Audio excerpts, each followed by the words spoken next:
勞力士要抹油，喺香港到底去邊度先至穩陣？好多人都中過伏。今日我同你講清楚，勞力士香港唯一官方維修中心喺中環怡和大廈14樓，周一至周五朝9至晚6公眾假休息，送14樓勞力士官方抹油，需提前電話預約，再擺低隻錶等1周後報價。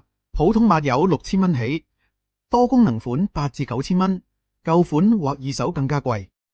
如果你嘅勞力士手錶過咗保養期，或二手市場買，你想揾第三方維修抹油，上 Google 搜勞力士維修，有超過30間名錶維修中心，但魚龍混雜，好多私人公司租喺高級寫字樓，冒充大公司甚至官方維修。呢啲第三方維修一般都係朝10點至晚7點營業，唔使預約，可以即時報價，但基本上唔會當面俾你睇住檢查。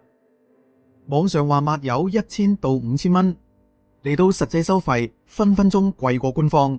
勞力士第三方維修，亨利鐘錶係口碑最高嘅選擇，喺銅鑼灣羅素街18到20號1樓莎莎鋪正樓上。如果你 walk in，一定要睇清楚，千祈唔好行錯到第二間。朝10點至晚6點半，公眾假期召開，可以隨時預約。亨利鐘錶有4大優勢：第一，可以現場俾客睇住開錶檢查，有咩問題即時放大俾客睇，完全透明。